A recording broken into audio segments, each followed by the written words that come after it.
Hey, welcome back to another episode of the Good Advice Podcast. You're checking out, I think, the best place to learn how to be a better business owner and simply do business better. If you're a first-time listener, my name is Blake Benz. I run the podcast. I also run a business called Good Advice, and we're a little delayed on this episode this week. I've actually had a cold. I've been sick. I actually lost my voice earlier in the week, and it put the whole week behind schedule. So all that to say, if you're a long-time listener, you may be wondering, where was the latest episode? Here it is. We have an amazing episode coming up today. We have Justin Malonson, who's on the podcast. He's the owner of the Sous Chef, and I got to tell you, his food is amazing. If you need food catered for your event, whether it's a wedding or something else, you got to reach out to Justin. Justin has such an amazing philosophy for how to do business. And more importantly, like I mentioned, his food's pretty good. So all that to say, we're going to dive into this conversation with Justin. But before we do that, we have a word for one of the amazing businesses that sponsor the podcast. Of course, if you're on our Patreon, you're actually able to jump right into the episode. Otherwise, we'll talk soon. See ya. There's one single piece of advice that I give to business owners who are ready to scale their business drastically. And that's knowing exactly what you need to hand off so that you can continue focusing on what you're an expert in. It amazes me when I talk to business owners who are doing their own bookkeeping and tax prep, and worse, that they're going through all of this paperwork at 10 o'clock, 11 o'clock, even midnight, slaving away trying to make sense of all of the numbers for their business. Business owners who are making it happen have already figured out that you can't do it all yourself.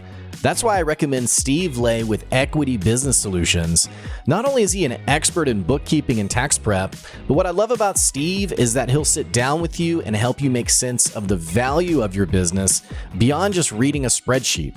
You'll be able to make better decisions, and more importantly, you're going to save yourself the crucial time you would have spent going through QuickBooks or an Excel spreadsheet or whatever it is that keeps us up late at night. So save yourself some time and some money by giving Steve Lay a call at Equity Business Solutions, and he'll show you the value beyond your numbers. Go to equitybusinesssolutionsllc.com to find out more. Justin, it's great to have you on the podcast today. Thanks, Blake. How are you? I'm good. Well, I mean, it's funny. Like, we're sitting at the Sous Chef restaurant. Well, is it fair to call it a restaurant now? Or? Well, we get a lot of those questions, especially because of our location where we're at here in Bentonville. But no, we do offsite catering and events. So, so we're doing. I wouldn't say it's a restaurant. Yeah, it wouldn't be right. I should do my homework before I. No, that's people. Okay. You've been in here. You're sitting in here. Yeah, that's right. And it's funny. We don't have the camera set up today, but you're obviously very busy. You have, for people who can't see, you have your supplies out. Obviously, you're going on location to different beautiful places. Yep. Catering wedding ceremonies, events, things like that. My history with you is I came here for a meal. I think for an event. Yeah, actually. It was a rehearsal dinner. That's right. And for those, I hate to say it, guys, but I have this amazing meal in front of me that I'm going to eat. That you guys don't get to eat, but I'm very grateful. I hopped in. You had actually mentioned you were going to cook me something. I didn't bring it up because I didn't want to be that guy. Of course. To be like, hey, you said you were going to feed me. Right. I'm really hungry. Yeah. I actually just came from a meeting and didn't have time to eat. So I was like, I'll just be hungry for today. Yeah. But tell me what we got on the plate here. So it's pretty simple.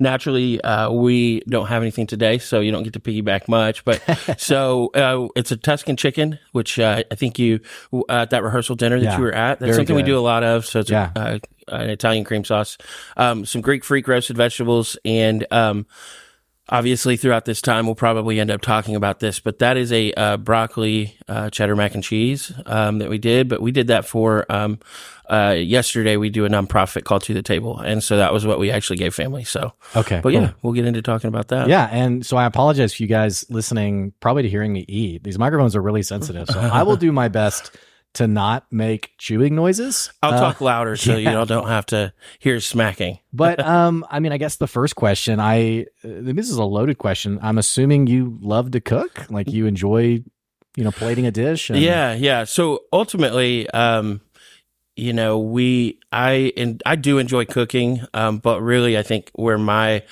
heart is I like serving people. I like taking care of them. and being able to help them, that good feeling. Most conversations and business decisions are made across from a table. So naturally you kind of have to cook. You're going to eat something. Some people have a busy day and they don't get to stop and eat before a meeting. So, and what's by the way, this is very weird for me to eat in front of someone who's like just staring at me. I'm just staring at him. If you could face awkward. the wall. By the way, the broccoli mac and cheese is very good. Awesome. It's awesome. Creamy. I feel like I'm like on a show and I need to like describe like, and for some reason in my head, it's a British accent too.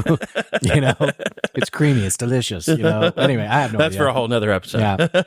Tell me about To the Table, because you just mentioned about helping people. Yeah. What's this nonprofit thing that you're doing? So so ultimately, me and my business partner John, we've known we wanted to give back, and there's a large group of people in Northwest Arkansas specifically, but kind of as a whole, that get missed. And those are folks that, bad week. They don't have time to cook. They don't, they just got fired. They still live in a big house, but they don't have a job. Sorry, dude. You're talking about such like hard situations, and all I can think about is like these mashed potatoes are so good. They're fired. So I'm not trying to ruin it. I'm like, this is weird. I'm telling you, this is such a first. We've had like, I'm sorry, I'm totally ruining the story, by the way. No, not at all. We've had like 150 people on the podcast. I've never been in this situation. And so usually I'm like earnestly like locked in and like, yes, but I'm having this weird moment of like, I'm listening to this situation. I'm like, oh, that's so sad. But man, these mashed potatoes are really good. It's a light in it. So no, that's awesome. Anyway, so people who don't necessarily have time to get a meal, they get missed. Are you talking about like they don't have the hours in the week to make something or get something? Or are you talking about like food insecure? So I would be naive to think that food insecurity isn't a thing. I can say there's a ton of great nonprofits, a ton of great people in Northwest Arkansas.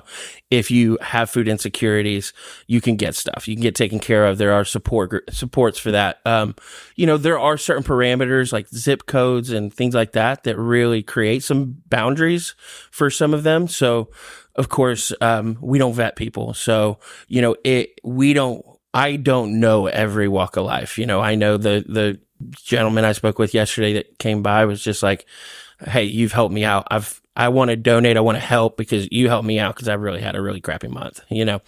Some of it is you've got a single mom that they get up at 5 o'clock in the morning to get their kids ready at 6 and then take them to school and work all day. They, have to pick them up at daycare. They, not only just the headspace of being able to say, well, what the heck am I going to make? So that's a huge part of it.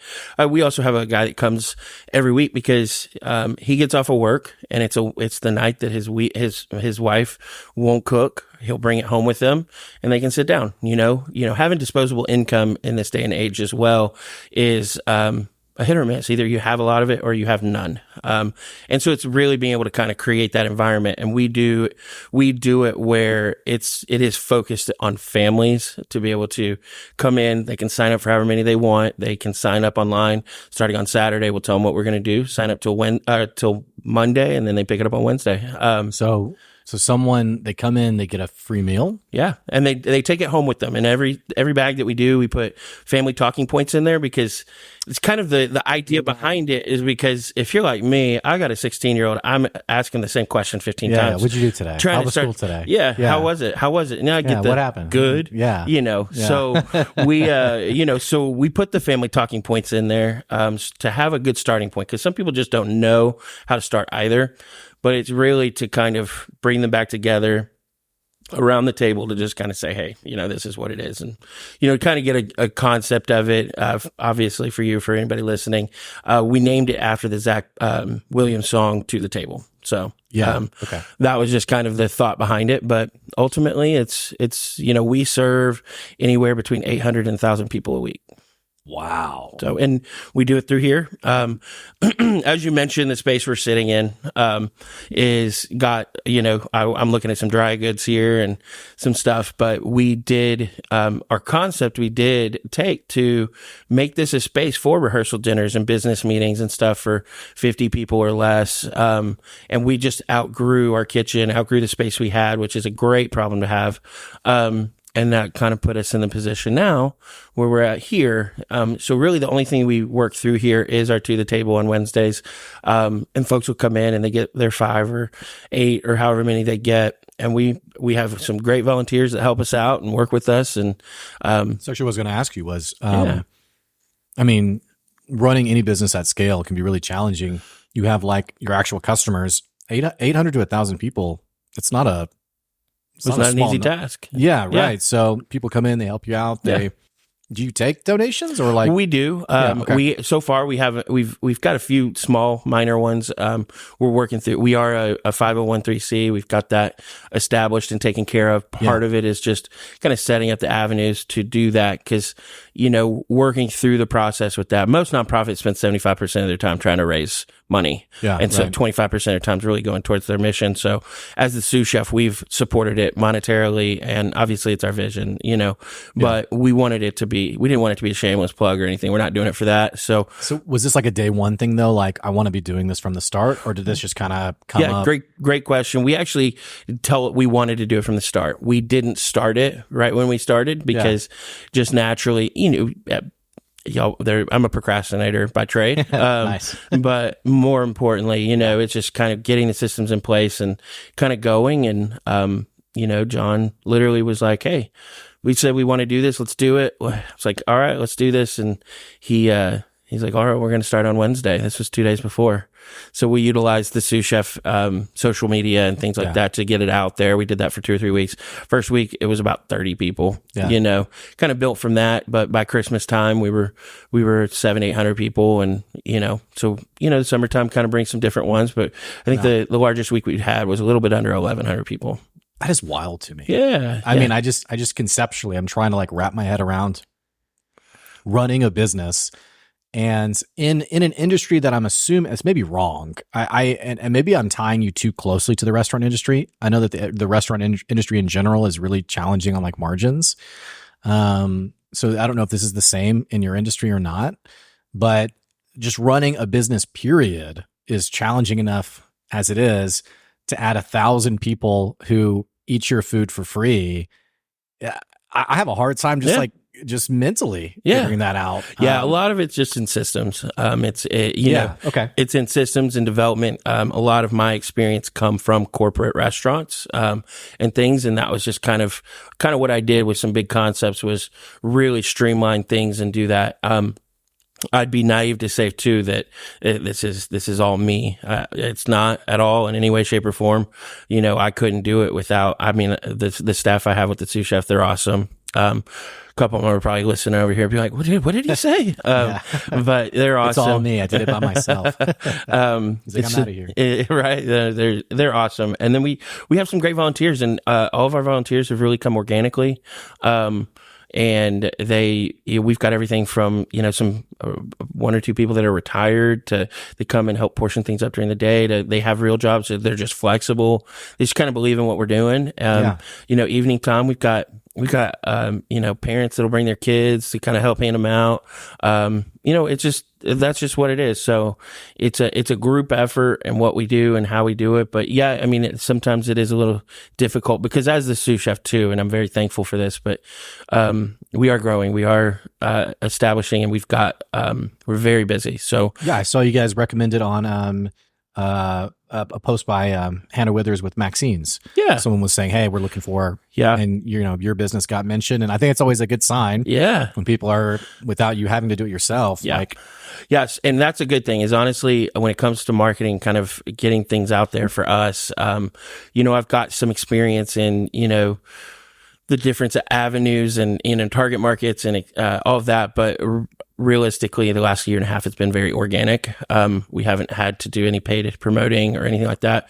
We won. That's rare. Yeah. It's rare that your business, not to take anything away from it. No, totally. It reinforces what you're doing, and that it's rare that a business has sort of its natural momentum. So when a business does, like yours, to me, that communicates some real inherent value. Right. And I mean, I'm eating your food. It's very good. So. Yes. Yeah. And I mean, that's the thing. And we, our food's great. We try and you mentioned it, you're like, hey, what's the comparison between restaurants and us and all of that? I will say that, Austin, the executive chef, he's awesome. We have the same mentality where we want priced and quality of a restaurant food you're going to get, because we've all experienced it. I've experienced it. I'm sure you have, going to an event, especially a special occasion, that you just get it and you're just like, oh, this sucks, you know? Yeah. But, you know, and then in the back of their mind, they're like, well, you know, this was a lot of people, whatever. But reality is, we want to make sure it's good, you know? Do we make mistakes? Yes, sometimes, like anybody else. But overall, that's just kind of where a lot of the momentum's come is, you know, if you're selling cars, you don't want to sell duds, you know? So we don't want to mess up the food. That's one of the first CEOs I ever worked for. I was a quote he would say is, don't mess with the food.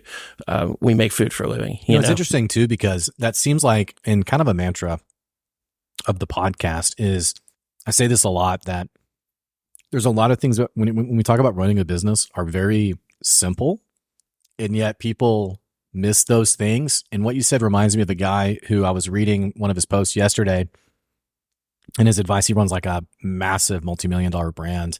And he said, you know, never forget to deliver on what you actually said you were going to, which is like, well, duh. Yeah. But it's amazing how many people, like, whatever their thing is, it's not a good thing. Right. It's, you know, they get distracted with all these other things. So I think it's really great advice. Like, you're at the end of the day, you're selling food for a living, and there's all these other elements to it, like Absolutely. the experience of the events and like the presentation and all that kind of stuff. But, you know, if the product at its core isn't good, we have a problem. Exactly. Which, by the way, the food's very good. I'm loving this chicken, by the way. It's good. What's in the chicken? How did you make it again? So it's just an Italian cream sauce. So we, you know, I love, by the way, your experience. You're like, it's just an Italian cream sauce. And I'm like, I do not know what that is. I don't know what that is. So it sounds really good. It tastes really good. So to put it down in a sense, it's almost like Alfredo, but a lot thicker. And then we do have some seasonings that we make. We actually have made for us. We made them on our own for a little while, but that's one of the seasonings in there. In our mashed potatoes is another seasoning. Yes. The mashed potatoes were really good. That is,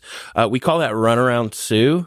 Probably, you know, that's something that, you know, that's another aspect of our business. There's multi levels to what we're doing. And the hardest part about what we're doing now is, you know, is keeping up with it, you know, and making sure that we are, just like you said, keeping to what we promise and what we say. And I actually say that to clients. I say it twice today during that, but I say, you know, reality is we can sit here and talk all day long, but if we don't have the systems in place and the things to do it to make it happen when we're supposed to, then I've wasted your time, and I don't want that. And so that's where the infrastructure comes into play as things come, and setting the infrastructure up for the execution when it comes to that. But I kind of talk in, I kind of go on my tangents. No, sometimes, that makes sense. But, I mean, I think also sometimes people have a hard time understanding when they have a premium brand and what that entails, in that this is no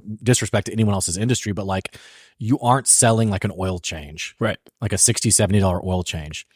If you mess that up, okay, you know, I'll give you a coupon, but the person might come back and they may not, you know, but it's, at the end of the day, it's a very transactional thing. Right.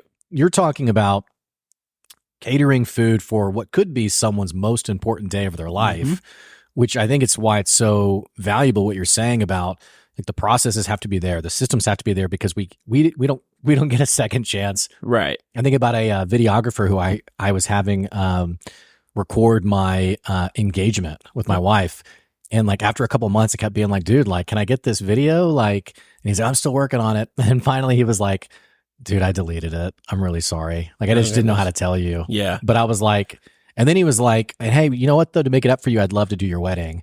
And I was like, no, like, you know, but it was like, you had one shot, it didn't pan out. And now, to his credit, I think he was like a friend, and I was like, hey, would you mind? Yeah. I don't think I offered money. So I mean, I don't like, begrudge him of it, so to speak, but like, it's a moment that you don't have now. Exactly. Yeah. Right. And so for you, I just appreciate what you're talking about, of the system has to be there. The process has to be there, for the sake of the brand to be seen as a premium thing, and not, oh, I'm just getting an oil change. Right. Exactly. And we, you know, I always say we don't want to be the McDonald's of caterers, you know, where it's like, hey, you know, you're going to get a burger. It's going to be a crappy burger, but you know, we're going to get, but we do want that consistency. You know, we do want the consistency of folks knowing what they can get and expect. You know, and we do miss, honestly, there's, you know, right now it's just keeping up, honestly, with the inquiries in the business. And, we've got more people that want us than we can do right now. And that's a fantastic thing to have. But, the other factor when it comes to taking care of people, like for example, these events, they're life events. Probably 75% of what we do are important life events, whether that is, wedding or other things like that. But reality is having to control our universe enough to have that expectation for ourselves to walk that other person through it. Because in setting up a very large wedding, we'll use that as an example, 250 people. Right? Average is 150, 200 people or so, but 200 to 250 people. I'll typically only speak with 2 to 3 people that have control of what the menu is and what's going to go on. And sometimes, they'll invite their parents or someone to come be a part of the tasting. But overall, I'm going to speak with 2 to 3 people.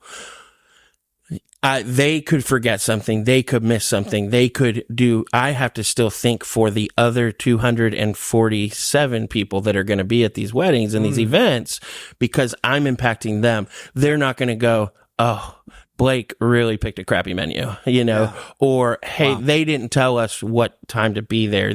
Because we can't hold off on that. So creating the systems in place to ask those right questions and walk them through it, because that's where I like the service. I like to take care of people. So, being able to talk through with them, and there's things they don't know. They don't do this all the time. I do. So just because I'm trying to put their catering together, there's so many other factors that could impact that. So let's talk through the whole experience. And I think it's what makes what you're doing so valuable is that you're not somebody who, like, I get into situations sometimes, like when I tell people about the podcast, and sometimes I do that intentionally because I want them to know I'm not like some guy in my garage just like rambling about, like, sometimes it's to show people like, hey, I've been in this lane for a while. And I think when we talk about having a premium brand, and I use that word intentionally, like you're delivering something of inherently higher value, because at the end of the day, there's no barrier to entry in your industry. Someone tomorrow could watch season 2 of The Bear and be like, dude, I'm going to go I don't know, I'm going to figure this out. Absolutely. And they don't have what you have, but it's not a premium brand, right? So something I appreciate about what you're saying is this understanding of when you work with someone who truly knows their craft, they're not just selling you on something, but they're guiding you. They're consulting you through, hey, these are things you're going to want to think about. Exactly. And I imagine with you, it's even down the line of like, yeah, I know that space. Here's where we would put the food. Absolutely. And, which these are intangibles that you don't necessarily know you're getting until you go to the guy who started the whatever. Exactly. And the indirect people involved in that too. For example, somebody may hire us and we've not been to a venue before, or we have been. Those venue owners and those venue staff are important as well. Making sure that we're respecting their space and what we're doing with them. And it's not just, oh, hey, those are my people I'm taking care of. Forget you guys. So it's a very large dynamic. And it's, sometimes you do have to maneuver around it, and just kind of understand that we're not building rocket ships here. We're serving food. But we are serving an experience with everybody we involve with. And, I also don't like having a scarcity mentality. We are fortunate to live in Northwest Arkansas. There's we're in a bubble, but overall, it doesn't matter. You could live in a small town. You don't have to be the only person that does what you do. Right. And in fact, it actually creates good competition. It creates things like that. If there was only one football team, who'd they play? Same kind of thing. I want to embrace the other people that are good at this craft in the area. And like you mentioned, that somebody may come in and they may not be good. Heck, they may be great. Yeah. I would love to put my stuff next to almost anybody because, we are proud of what we do. But overall, I welcome that. Those are people that are doing that for themselves that we want to do here. And so if I can't take care of people, there are other caterers in this area that I can't take care of them. And if I'm not there everything, that's okay. I've got somebody I can connect you with because that we're here to serve people. We're here to take care of people. It's like, I love this abundance mentality, and I keep seeing it come up again and again for business owners who are really doing well with like that open hand of like whatever comes in. But I think about a young guy that I met on Tuesday. So part of what we do with Good Advice is SEO services. Well, this guy, I mean, my business is called Good Advice. His business is called Outrank X, which is way better for like the SEO service side of it, like literally helping you outrank your competition. People with good advice is like, what do you do? What is that? Right. You know?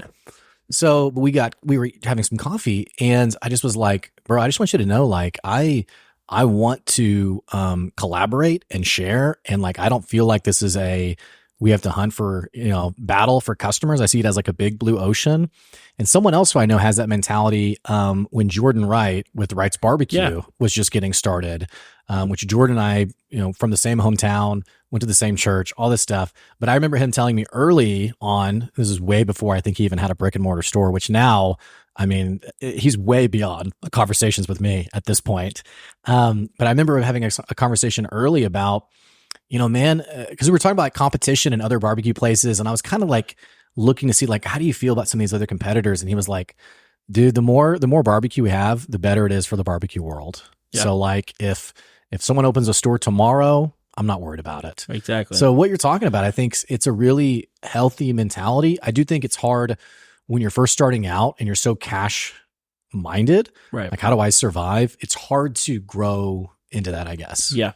Yeah. And I 100% agree. And I think you got the right examples as well. And I mean, that's what we do. And I honestly, like, we've got all these great things going, but one of the biggest things that come up are the people that refer us. Like when we were talking, you had mentioned somebody tagging us online, right? And for whatever reason, I won't name certain forums and stuff, but there's specifically one that pops in my head when I think of this. We have like a cult online of like when people say they need something, I get people. I had one, and it works out for that to bring business in, but it also helps. I like to create that mentality because a great example was I had a young lady that had reached out. Something happened. I don't know if I dialed a wrong number or something, but we had a consult set up. She didn't answer, missed it, whatever. And she had made a post online in a forum, and 5 or 6 people, no joke, 5 or 6 people messaged and suggested us. And you could tell she copied and pasted the answer and was like, I had this, they missed the meeting, and 2 of those 6 people or so screenshot it and messaged it to us. And so I reached out to her and apologized and said, hey, it turns out that my brother actually works at the same company, but it worked. So it was just really being able to say, how do we do that together to bring somebody back? We ended up doing an event. It was great, but this is something really interesting. And we've talked about this on the show a lot also. This concept of building, I love that you use the word cult, because I've joked about this. Yeah. Where I've been like, look, we're not talking about like people drinking Kool-Aid around you, but like there's something to this concept of like a cult of people who, when people ask for a service that you do, people scream from the rooftops, oh, you got to call Justin Malonson. You got to go with the Sous Chef. Absolutely. Right. Like, have you thought at all about like what you did to curate that? I mean, obviously you're doing a great job, but yeah. And I mean, like I'll always say, we miss our mark sometimes, but overall, I think a lot of that is that difference. And I use this, I'll take it back to my corporate days when going through stuff is we always tried to incubate the mentality of a 4 is great when somebody's giving you a rating, but a 5 is somebody that's going to advocate for you. And that is where, what are we going to do those, to keep those 5s? And anytime we get anything less, what are we doing to learn from that? Not going, hey, 4's still cool. 4's still better than most of my competitors.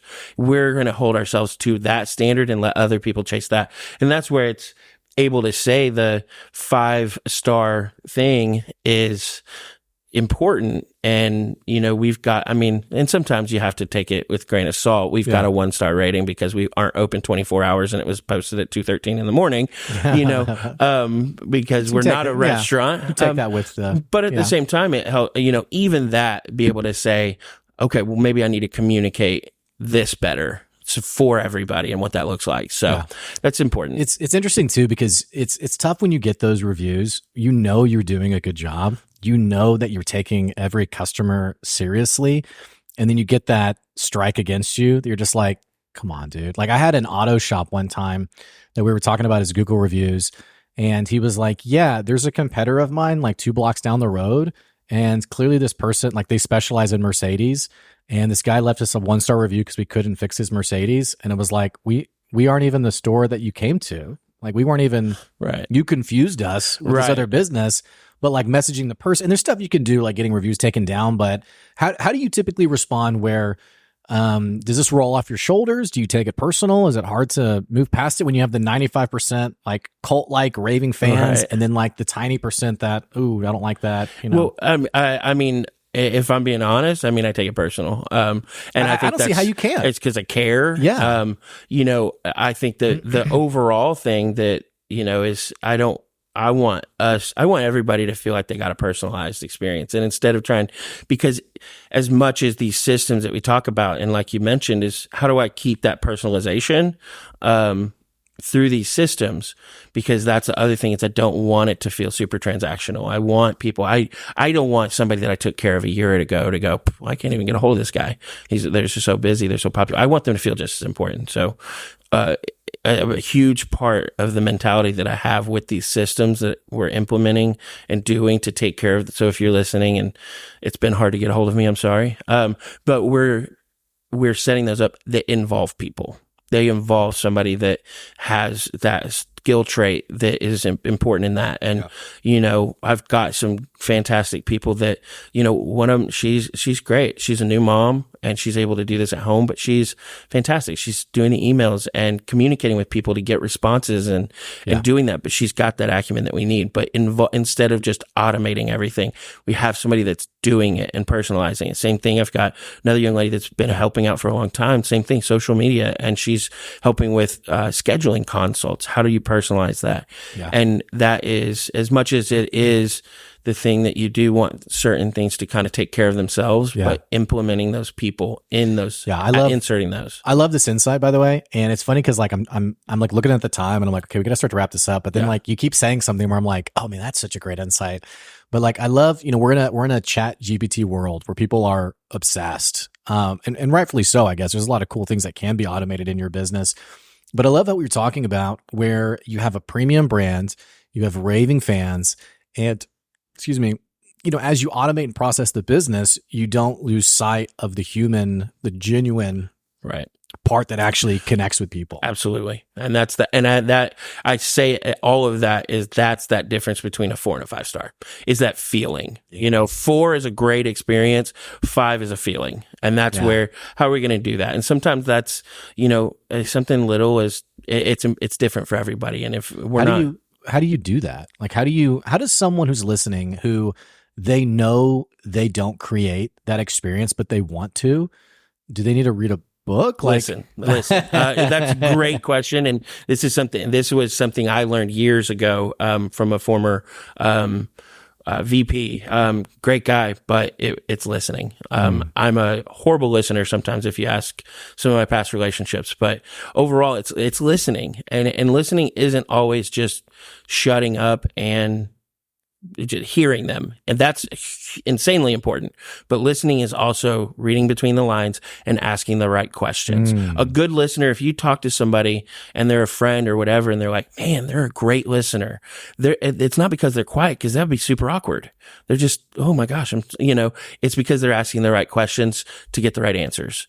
And that is the number one thing, is listen to them. And sometimes there's been times that I've done a tasting and we're sitting there and they're just not in it. And I know our food's good, but it's like, instead of me going, hey guys, sorry, we're not for you. You know, Wright's Barbecue's right up the street. You know, he's awesome. Said, hey, tell me what you didn't like. Feelers are all out here. Tell me what it is. Tell me what you're feeling. And they wouldn't have ever said that. And if I was just listening, I wasn't experiencing it and visualizing it. Listening, noticing, and acting. Because some people, they would notice someone being like pulling away from the services, and they're too afraid to hear the feedback. Yes. They're too afraid to have the conversation. Like I remember there's a business I worked with where they had like some actual like paper surveys, like a score, like how did we do from 1 to 5? And they had like, yeah, here's our 5s, here's our 4s.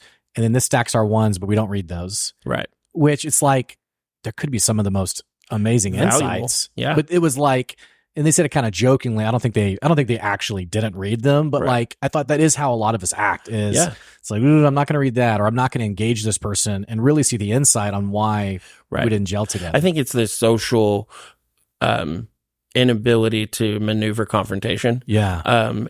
And it's tough. Yeah. It's tough to receive. And I want people to tell me how I suck. But I will take it personal. I'll lose sleep over it. I get that, but it's human. It's human too, you know? But I definitely want to hear that because, we're going to learn from it and we're going to improve from it and go from there, because it's about the dynamic and obviously the whole structure of what we're creating here with the Sous Chef, because that is also, what we're supporting to the table with. But we actually have a growth plan for the Sous Chef and, the model for what we're doing here. And, that's something that is exciting. And the only way to do that is by listening and caring for every single person. I love the way you do business. I'm going to give you some feedback. I just took a bite of the Italian cream sauce with some of the cheese on it. Oh my gosh, this was so good. Yeah. Such a great bite of food. Justin, bro, this has been an awesome conversation. Thanks. Like this really, it's funny when I meet someone and I don't know much about them, and like the way they do business resonates so deeply with concepts we always like. I didn't like pre-approve Justin. It was literally just like, and actually I feel bad because I actually bailed on you last minute. Oh, that's okay. At our last time we were supposed to get together, but it's always fun to have someone on the show who just does business the right way. And it was really cool to sit down with you, not knowing a lot about the Sous Chef, and just being like, yes. Okay, I love that. Absolutely. So it's no surprise then why you're getting so much repeat customers, your cult of followers, They are cult. I love every one of you. Yeah. Hey, you guys, go ahead and, upvote the podcast if you want. I mean, anyway. So. Thursdays we have Kool-Aid on the counter. Yeah. But seriously though, Justin, thanks so much for coming on the show today. Thanks for having me. I really appreciate it. Hey, for our listeners, if you love the podcast, what the heck are you waiting on? Click that subscribe and follow button so you can keep getting good advice wherever you are. Don't forget, if you want to support the podcast, we do have a Patreon. It's at patreon.com/goodadvice. And also, if you want to advertise your business on the podcast, you can email me, blake@goodadvicecoaching.com. Hey, those of you who support the show, we are so grateful and so appreciative to bring some of these stories to our area. Having said that, that's today's good advice. We'll catch you later. See ya.